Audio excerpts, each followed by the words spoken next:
नमस्कार. बघूयात आजचा पहिला प्रकार. आता हा पदार्थ तयार करण्यासाठी 1 वाटी मुगाची डाळ 2 तास मी पाण्यामध्ये भिजायला ठेवलेली होती. डाळ चांगली भिजल्यानंतर त्यातील पाणी हे पूर्ण नितळून घेतलेलं आहे. आता ही डाळ आपल्याला एका मिक्सरच्या भांड्यामध्ये घालायची आहे. यात 4 ते 5 हिरव्या मिरच्या घालायच्या, 6 ते 7 लसणच्या पाकळ्या घालायच्या आणि मुठभर कोथिंबीर घालायची. पोहे खायचे 3 छोटे चमचे यात पाणी घालायचं, यापेक्षा जास्त पाणी घालायचं नाही. आणि डाळ अगदी बारीक अशी वाटून घ्यायची. वाटून घेतलेल्या या डाळमध्ये 1 चमचा जिरं घालायचं, पाव चमचा हळदी पावडर घालायची, पाव चमचा गरम मसाला घालायचा, पाव चमचा हिंग घालून घ्यायचा आणि चवीप्रमाणे यात मीठ घालायचं आहे. आता हे सगळे जिन्नस आपण छान मिक्स करून घेऊया. इथे आपलं हे मूग डाळीचं बॅटर तयार झालेलं आहे. तुम्ही बॅटरची थिकनेस पाहून घ्या, या पद्धतीचे आहे. झाकण ठेवून 5 मिनिटांसाठी हे बॅटर आपल्याला मुरायला ठेवायचं आहे. तोपर्यंत पुढची प्रोसेस बघूया. एका पसरट ताटामध्ये 1.5 वाटी गव्हाचं पीठ घालून घ्यायचं आहे. यात पाव चमचा हळदी पावडर घालून घेतली, अर्धा चमचा लाल तिखट घातलं. तिखट आवडीनुसार कमी जास्त करू शकता. पाव चमचा ओवा घेतला. ओवा असा हातावरती क्रश करून घालायचा, म्हणजे ओव्याचा फ्लेवर पदार्थामध्ये खूप छान उतरतो. पाव चमचा हिंग घालायचा, पाव चमचा गरम मसाला घालायचा आणि चवीप्रमाणे मीठ घालायचं. सगळ्यात शेवटी पोहे खायचे 2 चमचे, यात आपल्याला साजूक तूप घालायचं आहे. तुपामुळे या पदार्थाला चव खूप छान येते. आता हे सगळे जिन्नस मिक्स करून घ्यायचे आहे. याला मी मिक्स करून घेतले. आता थोडं थोडं यात पाणी घालायचं आहे आणि याचा गोळा मळून घ्यायचा आहे. आता गोळा मळताना एक गोष्ट लक्षात ठेवायची, जसं आपण पुरीसाठी पीठ मळतो ना घट्ट, तसंच आपल्याला घट्ट पीठ मळून घ्यायचं आहे. सैल पीठ मळायचं नाही, घट्ट पीठ मळायचं, म्हणजे पदार्थ क्रिस्पी आणि खुसखुशीत होतो. पीठ मळून घेतल्यानंतर पिठातील एक गोळा आपल्याला घ्यायचा आहे आणि याचा आपल्याला असा उंडा हा तयार करायचा आहे. आता याला आपण लाटून घेऊया. याला लाटताना अजिबात पीठ लावायचं नाही. पीठ घट्ट मळून घेतलेलं आहे, त्यामुळे पीठ लावायची अजिबातच गरज पडत नाही. इथे मी छान याची चपाती लाटून घेतलेली आहे. जशी आपण रेग्युलर चपाती लाटतो ना, तसंच याला लाटून घ्यायचं. याला लाटून घेतल्यानंतर एका फोकच्या साहाय्याने यावरती आपल्याला अशी मार्किंग करून घ्यायची आहे. आता इथे मी एक छोट्या साईजची वाटी घेतलेली आहे. इथे तुम्ही कटरसुद्धा वापरू शकता, जे आपण कुकीजसाठी वापरतो ते कटर. आता या वाटीने आपल्याला या पद्धतीने या चपातीवरती मार्किंग करून घ्यायचे आहे. इथे आपल्या अगदी छोट्या छोट्या या पुऱ्या तयार झालेल्या आहे, पाहू शकता. जे एक्स्ट्राचं पीठ आहे ते काढून घ्यायचं आणि दुसरी चपाती करताना हेच पीठ आपल्याला त्यामध्ये मळून घ्यायचं आहे. याच पद्धतीने मी छोट्या छोट्या, पाहू शकता, या पुऱ्या तयार करून घेतल्या. आता या पुऱ्यांवरती आपल्याला तयार करून घेतलेलं हे मुगाच्या डाळीचं मिश्रण लावून घ्यायचं आहे. साधारण छोटा 1 चमचा आपल्याला असं हे मिश्रण या पुऱ्यांवरती लावून घ्यायचं आहे. याच पद्धतीने मी हे मिश्रण सगळ्या पुऱ्यांवरती लावून घेतलेलं आहे. आता आपण या पुऱ्या फ्राय करून घेऊया. त्यासाठी इथे मी तेल गरम करून घेतलेलं आहे. तयार करून घेतलेल्या पुऱ्या तेलामध्ये सोडून घेऊया. पुरी तेलामध्ये घालताना मूग डाळीचं जे मिश्रण लावून घेतलेलं आहे, तर ती साईड आपल्याला खालच्या साईडने ठेवायची आहे, या पद्धतीने. आणि आता या पुऱ्या क्रिस्पी कुरकुरीत होईपर्यंत दोघी साईडने आपल्याला मस्त फ्राय करून घ्यायच्या आहे. पुऱ्या फ्राय करत असताना एक साईड फ्राय झाल्यावरती दुसरी साईड पलटी करून घ्यायची आणि दोघी साईडने मस्त क्रिस्पी कुरकुरीत होईपर्यंत या पुऱ्या फ्राय करून घ्यायच्या. इथे मी या पुऱ्या दोघी साईडने क्रिस्पी कुरकुरीत होईपर्यंत फ्राय करून घेतल्या. आता आपण यांना काढून घेऊया. तयार झाला इथे आपला हा मूग डाळीचा नाश्ता. चवीला अगदी भन्नाट लागतो.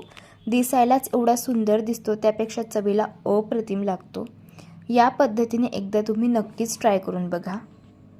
प्रकार क्रमांक 2.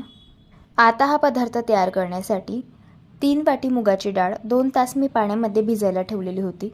डाळ चांगली भिजलेली आहे. यातील मी पूर्ण पाणी हे काढून घेतलं. आता ही डाळ मिक्सरच्या भांड्यामध्ये घालून घेतली. यामध्ये 6 ते 7 हिरव्या मिरच्या घातल्या, 10 ते 12 लसणच्या पाकळ्या आणि 1 इंच आलं घातलं आणि 1 चमचा जिरं घातलेलं आहे. पाव चमचा हळदी पावडर घालायची आणि चवीप्रमाणे मीठ घालायचं आहे. सगळ्यात शेवटी मुठभर कोथिंबीर घालायची. कोथिंबीर थोडीशी जास्तच घाला, म्हणजे पदार्थाला चवसुद्धा छान येते आणि रंग देखील सुरेख येतो. थोडंसं पाणी घालायचं आहे आणि छान याला वाटून घ्यायचं आहे. बॅटरची थिकनेस पाहून घ्या. जसं आपलं डोस्यांचं बॅटर असतं ना, त्याच पद्धतीचं हे बॅटर ठेवायचं आहे. इथे आपलं हे बॅटर तयार झालं आहे. आता डोसे तयार करण्यासाठी तवा गरम करून घेतला. तव्याला तेल लावून घ्यायचं आहे आणि थोडासा पाण्याचा शिंतोडा तव्यावरती घालायचा आहे आणि तवा टिश्यू पेपरने पुसून घ्यायचा आहे. ही स्टेप केल्यामुळे काय होतं, तव्याचं टेम्परेचर हे कमी होतं आणि त्यामुळे डोसे हे अगदी परफेक्ट तयार होतात. अजिबात डोसे तव्याला चिटकत नाही. तयार करून घेतलेलं डोस्यांचं बॅटर 1.5 पडी तव्यावरती घालायचं. हलक्या हाताने हा डोसा मस्त पसरवून घ्यायचा. डोसा आता एकाच साईडने क्रिस्पी आणि कुरकुरीत होईपर्यंत भाजून घ्यायचा आहे. डोसा एका साईडने भाजत आला की वरची बाजू याची कोरडी होते. याला तेल किंवा तूप तुम्ही लावू शकता. मी तेल लावलेलं आहे. आता हा डोसा मस्त क्रिस्पी कुरकुरीत होईपर्यंत भाजून घ्यायचा. डोसा इथे मी भाजून घेतला आहे. पाहू शकता डोसा क्रिस्पी झालेला आहे, कुरकुरीत देखील आहे. याला आपण काढून घेऊया. मस्त असा मूग डाळीचा क्रिस्पी कुरकुरीत डोसा तयार झाला. तुम्हाला मऊ लुसलुशीत डोसे हवे असतील तर दोघी साईडने भाजून घ्या. तयार झाला अगदी साधा, सोपा, पौष्टिक असा मूग डाळीचा हा डोसा. लहान मुलांना तुम्ही टिफिन बॉक्समध्ये सुद्धा याला देऊ शकता. एकदा नक्की ट्राय करून बघा. प्रकार क्रमांक 3. आता हा पदार्थ तयार करण्यासाठी 1 वाटी मुगाची डाळ 2 तास पाण्यामध्ये भिजवून घेतली. डाळमधील पूर्ण पाणी आपल्याला नितळून घ्यायचं आहे आणि ही डाळ अशी चाळणवरती 10 ते 15 मिनिटं आपल्याला अशी पसरवून ठेवायची आहे. म्हणजे डाळमधील जे एक्स्ट्राचं पाणी आहे ते निघून जाईल आणि डाळमधील पाण्याचा अंश देखील कमी होईल. तोपर्यंत एका पॅनमध्ये 2.5 वाटी आपल्याला पाणी घालायचे. याच वाटीने आपण मुगाची डाळ देखील मोजून घेतलेली होती. सगळे जिन्नस याच वाटीने मोजायचे. पाव वाटी यात साखर घातली आणि 10 ते 12 केशरच्या काड्या घालून घेतल्या. आता आपल्याला हे जे पाणी आहे तर ते शिजवून घ्यायचं आहे साधारण 2 ते 3 मिनटं. साखर विरघळेपर्यंतच फक्त हे पाणी शिजवून घ्यायचं. साखरेचा आपल्याला पाक बनवायचं नाही आहे, फक्त साखर पाण्यामध्ये विरघळून घ्यायची आहे. इथे मी साखर पाण्यामध्ये विरघळून घेतलेली आहे. गॅस बंद करून घेऊया. इथे आपलं हे शुगर सिरप तयार झालेलं आहे. सिरप तयार होत होतं तोपर्यंत डाळमधील जे पाण्याचं मॉइश्चर आहे तर ते देखील बऱ्यापैकी कमी झालेलं आहे. आता ही डाळ मिक्सरच्या भांड्यामध्ये घालायची आहे. अजिबात थोडाही पाण्याचा वापर न करता डाळ रवा टेक्स्चरवरती आपल्याला वाटून घ्यायची आहे. इथे मी डाळ वाटून घेतली. आता पॅनमध्ये आपल्याला पाव वाटी तूप घालून घ्यायचं आहे. हा पदार्थ तयार करण्यासाठी तूप थोडंसं जास्तच लागतं, त्यामुळेच हा पदार्थ छान मऊ लुसलुशीत होतो. तूप चांगलं गरम झाल्यावरती 2 चमचे यामध्ये आपल्याला रवा घालायचा आहे. रवा बारीक किंवा जाड कुठलाही तुम्ही वापरू शकता. इथे मी जाड रवा वापरला आहे. रवा 2 ते 3 मिनटं गॅसच्या मंद आचेवरती हलकासा सुगंध रिलीज होईपर्यंत भाजून घ्यायचा आहे. रवा भाजून घेतल्यानंतर यामध्ये 2 चमचे बेसन पीठ घालायचं आहे. बेसन पीठ देखील हलकाशा तांबूस रंगावरती आपल्याला हलकासा सुगंध रिलीज होईपर्यंत भाजून घ्यायचं आहे. बेसन पीठ सगळ्यात शेवटी घालायचं, कारण आधी जर आपण घातलं रव्यासोबत तर ते करपू शकतं. इथे मी बेसन पीठ चांगलं भाजून घेतलं. आता वाटून घेतलेल्या मूग डाळीचं मिश्रण आपल्याला यात घालायचं आहे आणि साधारण 10 ते 12 मिनटं गॅसच्या मंद आचेवरती तूप सुटेपर्यंत याला छान परतून घ्यायचं आहे. इथे मी याला 10 ते 12 मिनटं छान परतून घेतलेलं आहे. मिश्रण चांगलं परतून घेतल्यामुळे तुम्ही पाहू शकता हे मिश्रण असं फेसाळलेलं तयार होतं आणि यावरती भरपूर असा फेस येतो आणि खूप असं तूप देखील याला सुटतं. यावरनं समजायचं हे छान भाजलं गेलं. यात मी काजूचे काप घालून घेतलेले आहे. ड्रायफ्रूट्स तुम्ही तुमच्या आवडीनुसार कमी जास्त करू शकता. काजू देखील यासोबत 1 ते 2 सेकंद मी भाजून घेतले. यात आता तयार करून घेतलेलं हे शुगर सिरप आपल्याला घालून घ्यायचं आहे. लक्षात ठेवा, संपूर्ण शुगर सिरप इथे आपल्याला हे पूर्ण यात घालून घ्यायचं आहे. याला मिक्स करायचं आहे आणि झाकण ठेवून साधारण 7 ते 8 मिनटं आपल्याला याला शिजवून घ्यायचं आहे. पण लक्षात ठेवा, या 7 ते 8 मिनटांमधून साधारण 1.5 मिनिटांनी झाकण उघडायचं आहे आणि याला असं मिक्स करत जायचं आहे, म्हणजे शिरा हा तळाला चिटकणार नाही किंवा चढणार नाही. हा शिरा आता याच पद्धतीने मी झाकण ठेवून छान शिजवून घेतलेला आहे. तुम्ही पाहू शकता मस्त असा मऊ लुसलुशीत दाणेदार इथे मूग डाळीचा शिरा आपला तयार झाला. सगळ्यात शेवटी यात पाव चमचा वेलची पावडर घालून याला मिक्स करून घेतलं आहे. तयार झाला मऊ लुसलुशीत तोंडात टाकताच विरघळेल असा हा मूग डाळीचा शिरा. चवीला अगदी भन्नाट लागतो हा शिरा आणि सगळ्यात महत्त्वाचं पौष्टिक देखील आहे. या पद्धतीने एकदा ट्राय करून बघा. प्रकार क्रमांक 4. आता हा पदार्थ तयार करण्यासाठी 1 वाटी मुगाची डाळ 2 तास पाण्यामध्ये भिजवून घेतली.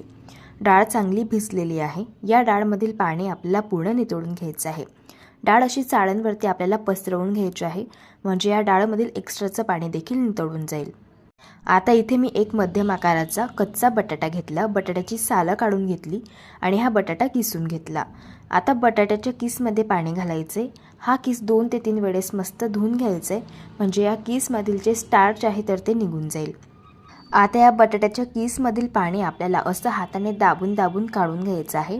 आणि आता याला एका प्लेटमध्ये आपण काढून घेऊया. याच पद्धतीने सगळ्या बटाट्याच्या किसमधील पाणी मी काढून घेतलेलं आहे. आता या पदार्थासाठी आपल्याला एक मसाला तयार करायचा आहे. तर त्यासाठी एका पॅनमध्ये 1 चमचा आपल्याला बडीशोप घालायची, 1 चमचा जिरं घालायचं, 1 चमचा धणे घालायचे आहे आणि 6 ते 7 काळी मिरी यामध्ये घालून घ्यायची आहे. आता हे सगळे जिन्नस आपल्याला 1 ते 2 सेकंद सुगंध रिलीज होईपर्यंत भाजून घ्यायचे आहे. छान याला भाजून घेतल्यानंतर एका मिक्सीच्या भांड्यामध्ये काढायचे आणि याची अगदी बारीक पावडर तयार करून घ्यायची आहे. मसाला तयार होत होता तोपर्यंत डाळमधील पाणी देखील चांगलं नितळलेलं आहे. या डाळमधील 2 चमचे डाळ मी सेपरेट बाजूला काढून घेतलेली आहे. डाळ का बाजूला काढली ते तुम्हाला पुढे सांगणार आहे. मिक्सीच्या भांड्यामध्ये आता ही डाळ आपल्याला घालून घ्यायची आहे. यामध्ये 6 ते 7 लसणच्या पाकळ्या, 1 इंच आलं, 3 ते 4 हिरव्या मिरच्या घालायच्या. तिखट आवडीनुसार कमी जास्त करू शकता. अजिबात पाण्याचा वापर न करता थोड्याशा रवाळ टेक्स्चरवरती डाळ आपल्याला वाटून घ्यायची. वाटून घेतलेली डाळ आता आपण एका बाउलमध्ये काढून घेऊया. आता यामध्ये हा बटाट्याचा किस घालायचा आहे, पाव वाटी बारीक चिरलेला कांदा घालायचा आहे आणि आपण ही डाळ सेपरेट बाजूला काढलेली होती ती देखील यामध्ये घालायची आहे. अशी डाळ घातल्यामुळे पदार्थ जास्त क्रिस्पी आणि खुसखुशीत होतो. तयार करून घेतलेला मसाला यामध्ये घालायचा. पाव चमचा यामध्ये आमचूर पावडर आणि अर्धा चमचा चाट मसाला घालून घ्यायचा. चवीप्रमाणे मीठ घालायचं आणि बारीक चिरलेली कोथिंबीर घालायची. सगळे जिन्नस छान मिक्स करून घ्यायचे. आता यामध्ये आपल्याला बेसन पीठ घालायचं आहे. 1 वाटी बेसन पीठ घेतलेलं आहे. यातील अर्ध बेसन पीठ सुरुवातीला घालून घेतलं. गरज लागली तर आपण उरलेलं बेसन पीठ देखील यात घालूया. याला मिक्स करून घेतलंय. मला असं वाटतं यात आणखी बेसन पीठ बसेल, त्यामुळे जे शिल्लक राहिलेलं बेसन पीठ होतं ते देखील यामध्ये घालून घेतलं. टोटल 1 वाटी बेसन पीठ इथे आपण यासाठी वापरले. मिश्रणाची थिकनेस पाहून घे, या पद्धतीची आहे. या पदार्थाची चव दुपटीने वाढण्यासाठी तुपाची फोडणी यामध्ये घालायची. 1 चमचा तूप गरम करून घ्यायचं. यामध्ये पाव चमचा हळद घालायची आणि पाव चमचा हिंग घालायचा. तयार करून घेतलेली फोडणी मिश्रणामध्ये घालायची आणि छान याला मिक्स करून घ्यायचं. इथे आपण मेदू वडे तयार करत आहोत. त्यासाठी हाताला पाणी लावायचं आणि थोडंसं मिश्रण हातामध्ये घ्यायचं आणि याचा गोळा असा तयार करून घ्यायचा. चहाची गाळणी घेतलेली आहे. याला देखील सुरुवातीला पाणी लावून घेतलेलं होतं. हे मिश्रण आता आपल्याला गाळणीवरती ठेवायचे. थोडंसं याला थापून घ्यायचं आणि याला होल तयार करून घ्यायचं. इथे आपला हा मेदूवडा तयार झाला. मेदूवडा फ्राय करण्यासाठी तेल गरम करून घेतलं. चहाची गाळणी अशी हलकीशी शेक करून घ्यायची आणि हा वडा असा अलगद तेलामध्ये सोडून घ्यायचा. वडा मस्त क्रिस्पी आणि कुरकुरीत होईपर्यंत दोघी बाजूने फ्राय करायचा. तयार झाला मूग डाळीचा क्रिस्पी आणि कुरकुरीत असा हा मेदूवडा. चवीला अगदी भन्नाट लागतो हा मेदूवडा. नक्कीच एकदा या पद्धतीने ट्राय करून बघा. प्रकार क्रमांक 5. आता हा पदार्थ तयार करण्यासाठी 1 वाटी मुगाची डाळ 2 तास पाण्यामध्ये भिजवून घेतलेली आहे. डाळमधील पूर्ण पाणी नितळून घ्यायचं आणि ही डाळ मिक्सरच्या भांड्यामध्ये घालायची. पोहे खायचे 2 चमचे यात पाणी घालायचं. यापेक्षा जास्त पाणी घालायचं नाही आणि डाळ अगदी बारीक वाटून घ्यायची. वाटून घेतलेली डाळीचं मिश्रण आता एका बाउलमध्ये काढून घ्यायचं आणि हे मिश्रण आपल्याला 3 ते 4 मिनिटं छान एकाच डायरेक्शनमध्ये फेटून घ्यायचं आहे. मिश्रण फेटून घेतल्यामुळे अगदी हलकं फुलकं होतं आणि लाईट होतं, त्यामुळे पदार्थ अगदी क्रिस्पी आणि खुसखुशीत बनतो. मिश्रण चांगलं फेटून झालं आहे की नाही ते कसं ओळखायचं? वाटीमध्ये पाणी घ्यायचं आणि मिश्रणाचा गोळा या पाण्यामध्ये घालायचा. हा गोळा असा पाण्यावरती तरंगत आहे म्हणजे मिश्रण चांगलं फेटून झालेलं आहे. आणि जर हा गोळा तळाला जाऊन बसला तर समजायचं की मिश्रण आणखी 2 ते 3 मिनिटं फेटून घ्यायचं. मिश्रणामध्ये 1 चमचा आल्याची पेस्ट घालायची, पाव चमचा हिंग घालायचा आणि 1 चमचा हिरव्या मिरचीचा ठेचा घालायचा आणि चवीप्रमाणे मीठ घालून छान याला मिक्स करून घ्यायचं आहे. इथे आपण दही वडे बनवत आहोत, तर त्यासाठी हाताला पाणी लावून घ्यायचं आणि थोडंसं मिश्रण हातामध्ये घ्यायचं आणि मस्त हे वडे तेलामध्ये घालून घ्यायचे. वडे मस्त क्रिस्पी आणि कुरकुरीत होईपर्यंत दोघी बाजूंनी आपल्याला हलक्या गुलाबी रंगावरती फ्राय करून घ्यायचे आहे. इथे मी हे वडे दोघी साईडने क्रिस्पी आणि कुरकुरीत होईपर्यंत फ्राय करून घेतले. आता आपण यांना काढून घेऊया. पाहू शकता मस्त असे क्रिस्पी कुरकुरीत असे हे वडे तयार झालेले आहे. याच पद्धतीने मी सगळे वडे हे तयार करून घेतलेले आहे. यातील एक वडा मी तुम्हाला तोडून दाखवते. बाहेरून छान क्रिस्पी आणि कुरकुरीत आहे आणि आतून मस्त असा स्पॉन्जी आणि सॉफ्ट तयार झालेला आहे. दही वडे बनवत आहोत, तर त्यासाठी इथे मी 2 ग्लास गरम करून घेतलेलं पाणी घेतलेलं आहे. यामध्ये पाव चमचा हिंग आणि चवीप्रमाणे मीठ घातलंय आता हे वडे आपल्याला या पाण्यामध्ये घालायचे आहे. झाकण ठेवून 15 मिनिटांसाठी हे वडे आपल्याला भिजायला ठेवायचे. तोपर्यंत दही तयार करून घेऊया. त्यासाठी 1 वाटी दही घेतलं. यामध्ये 2 चमचे साखर घालून दही चांगलं स्मूथ होईपर्यंत फेटून घेतलं. इथे आपलं दही तयार झालेलं आहे. यात आता चवीप्रमाणे मीठ घालायचे आणि याला छान एकजीव करून घ्यायचं आहे.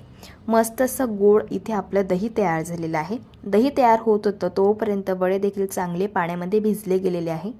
वड्यांची साईज बघाल तर मस्त अशी डबल झालेली आहे. आता या वड्यातील पाणी आपल्याला असं हाताने दाबून काढून घ्यायचं आहे. याच पद्धतीने मी सगळ्या वड्यांमधील पाणी हे काढून घेतलं.